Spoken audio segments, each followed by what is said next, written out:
자, 우리가 이 승용차 운행일지 쓰는데 너무 힘들잖아요. 그렇죠? 안 써도 되는 게 1,000만 원이 1,500으로 인상을 됐다. 이건 여러분에게 아마 무지하게 고마운 법 개정이에요. 그러니까 자동차 비용이 뭐야? 감가상각비, 자동차세, 보험료, 수리비, 기름값 아니야. 맞나? 이거 합계가 1,500만 원 이하다. 그러면 뭐예요? 운행일지 안 써도 돼요. 이건 정말 잘 바꾼 거예요.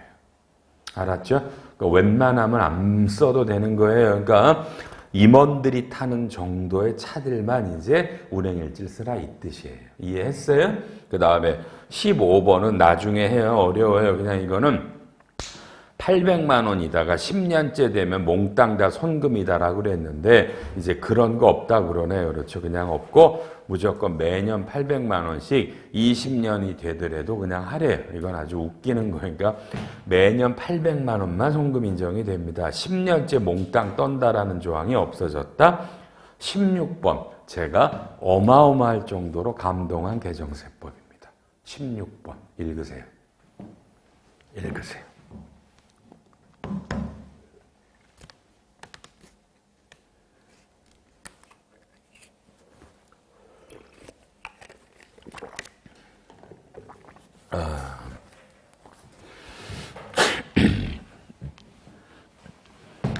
여러분 회사가 여러분 직원들에게 집을 사라 전세 얻으라고 돈을 회사가 빌려주면 그게 가지급이에요. 그러면 인정이자 잡아야 되고 지급이자 손금물산이 하거든요. 역사적이죠. 여러분이 중소기업이면 이제 이 돈은 가지급금이 아니에요. 세무상 불이익이 없어요. 이건 정말 너무너무 잘한 거예요. 그러니까 세법은 중소기업이냐 아니냐가 이와 같이 어마어마한 차이가 있습니다. 되셨습니까? 그럼 여러분이 시작 5초 안에 질문해요. 이걸 읽으면서 당연히 머릿속에 떠오르는 질문은 뭐죠? 뭐죠? 스스로 물어. 뭐죠? 이런 법이 바뀌었다 얘기 들으면 여러분 머릿속에 궁금한 게 하나 떠야 될 거 아니에요. 뭐예요? 좀 더 시간 줘. 뭐예요? 여러분은 그냥 남이 말하는 것만 그냥 계속 들어요? 여러분은 생각 안 해요? 여러분은 나이 안 먹어요? 여러분은 나중에 직급 안 올라가요? 여러분이 판단해야 될 때가 와요. 맞죠? 미리미리 훈련하세요. 이거 읽고 뭐가 궁금해요? 회계사님, 2018년에 저는 회사에서 5천만 원을 빌렸습니다. 계속 그래서 인정이자 지급이자 손금물산에 해왔습니다. 작년까지.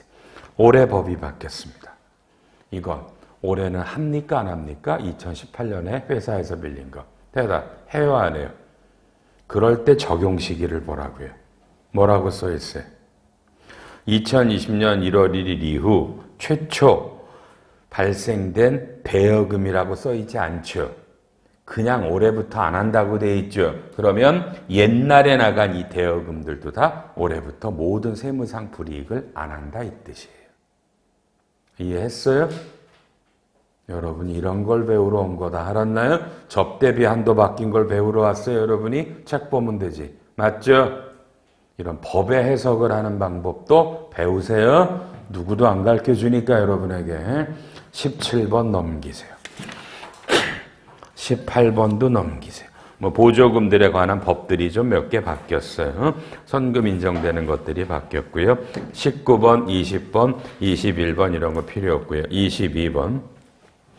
외국 납부세액 공제 한도입니다. 외국에다 냈던 세금을 공제해주는 제도가 있죠. 세액공제로. 어떤 한도가 있는데 거기 조그맣게 보시면 공제 한도가 국내외 원천소득에 대한 산출세액에서 분모가 과표에 분자가 국외소득에서 직간접 비용을 빼는데 이 직간접 비용을 빼는 방법이 새로 나왔어요. 지금 이건 여러분이 아무리 읽어도 머릿속에 떠오르지 않아요. 떠오르지 않아요. 그렇죠? 자, 근데 한 번도 칠판을 안 썼으니까 한번 칠판을 써볼까요, 제가?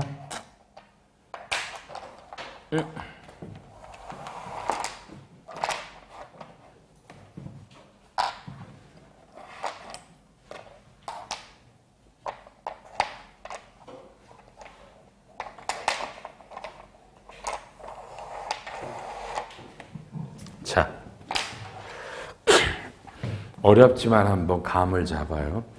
여러분이 한국의 A라는 법인이에요. 한국이에요. 미국의 B라는 법인에게 어마어마한 기술을 전수하고요.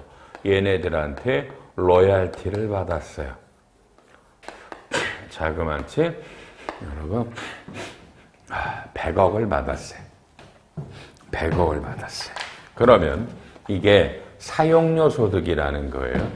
이 사용료 소득에 대해서 한국과 미국이 맺은 조세조약상 얘네들은 그죠? 우리에게 지금 그냥 귀찮아요.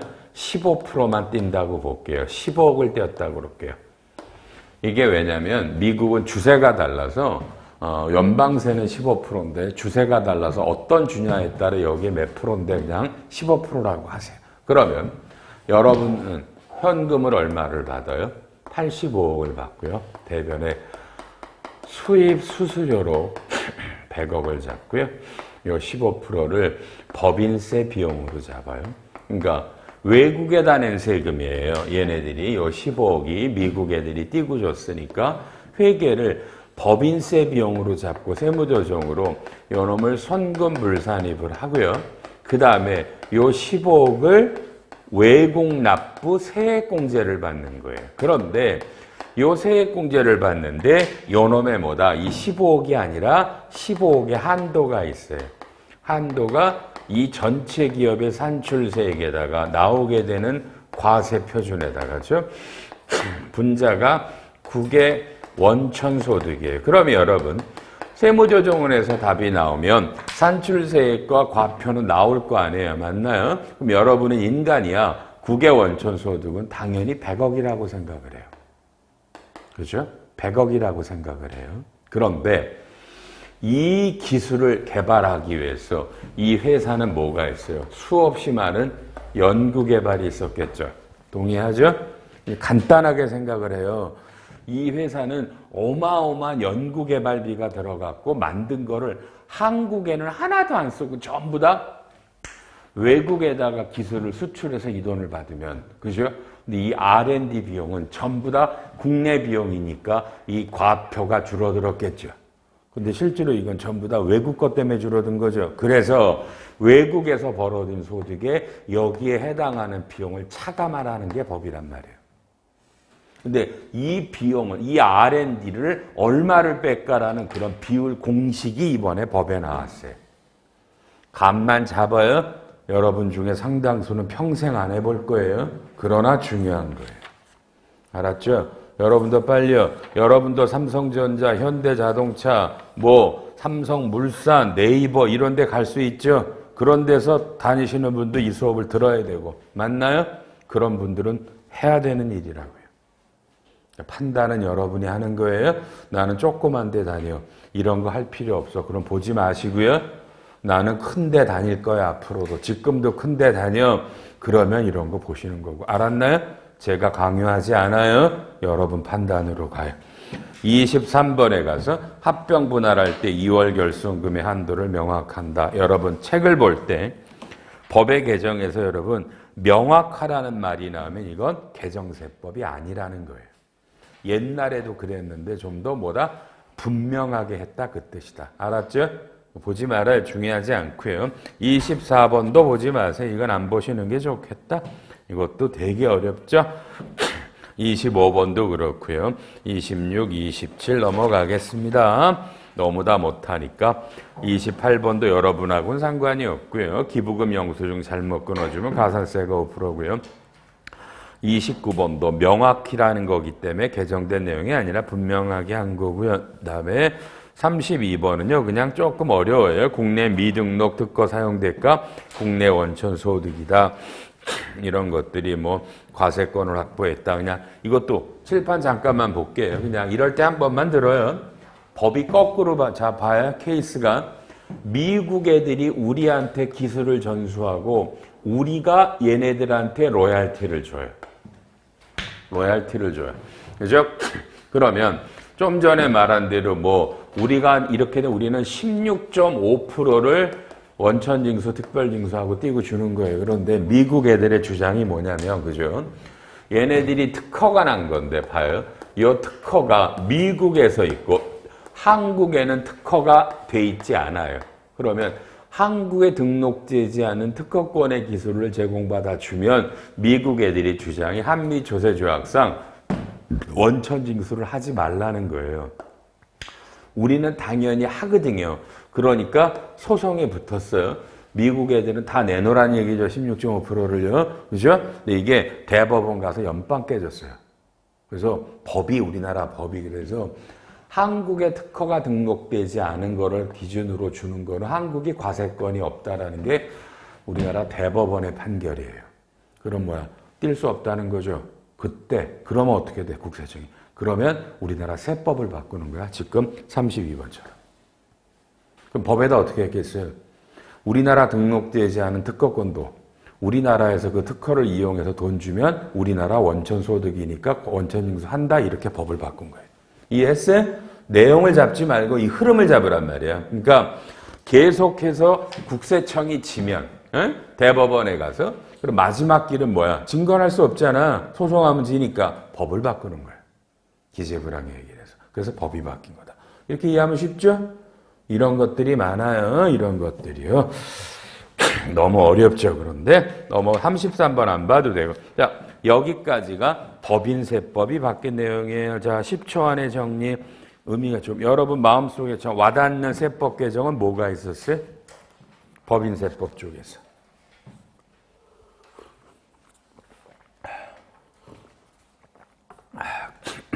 뭐 해외 현지 법인에 월급 주는 게 중소중견은 송금이 된다더라. 접대비 한도가 늘었다더라. 중소기업의 주택 관련은 가지급이 아니라네. 맞나? 요 정도밖에 없죠? 그죠? 나머지 너무 깊숙한 분야들입니다. 그러니까 일단 이런 세법 개정을 볼 때 우리 회사, 내가 다니는 회사, 세무회계 사무소에서 오시는 분들은 내가 관리하는 회사에 생길 수 있는 것부터 먼저 공부를 하고, 그죠? 그게 중요하니까 그 다음에 공부 목적으로 더 넓게 공부하세요. 조특법으로 가서 연구개발, 인력개발의 용어가 나왔고 활동 뭐 중요하지 않고요. 3번도 명확하니까 아무것도 없어요. 똑같은 거예요. 4번 상생형 지역 일자리 참여입니다. 그러니까 하도 나라가 어려워서 상생형 지역 일자리라는 개념이 있어요. 그래서 이런 지역에 투자를 하시면 그죠? 기계장치 살 때 세액공제율이 높아져요. 별로 보지 마세요. 상생형 지역 일자리에 여러분이 기계장치를 샀을 거라고 잘 생각이 안 들어요. 오케이? 그냥 넘어가고요. 규제 타요 특구도 마찬가지고 넘어가시고요. 6번도 넘어가세요. 다음에 7번도 별거 없는 것 같네요. 8번 제목만 봐도 알겠죠? 중소기업을 창업하면 세금을 감면해줘요. 근데 그 감면이 되는 업종이 확대된 게 동그라미 2번 수도, 환경정화보건, 회사 본부 및 경영 컨설팅 서비스업. 오케이? 요런 놈을 창업하면 감면된대요. 중소기업이. 빨리요. 별로 관심 없죠? 특별히 바뀐 건 아니죠. 그죠? 요런 업종이 추가됐다고 보시면 되고요. 9번. 대기업, 중소기업의 상생협력입니다. 그렇죠? 대기업과 중소기업이 같이 살아야 되니까 대기업이 중소기업의 사내근로복지기금 등에 돈을 내주면 내준 돈의 10%를 세액공제해준다. 글쎄요. 참 겪어보기 어려울 것 같지 않아요? 이런 게, 그죠? 우리 회사도 아니라 남의 회사에다가 이런 걸 준다라는 게 없을 것 같고. 10번. 위탁 공동 R&D 세액공제가 확대입니다. 그러니까 이거 그냥 개념만 보는데 일단 잘 봐요. 10번. 눈 쫓아와요. 11번. 넘겨서 12번. 13번. 14번. 15번. 여기까지가 뭐예요? R&D. 연구인력 개발비 세액공제에 대한 개정된 내용이에요. 대답 꽤 많죠. 그러므로 안 늙어요. 마음속의 대답. 여러분 회사는 연구인력 개발비 세액공제가 있어 없어요?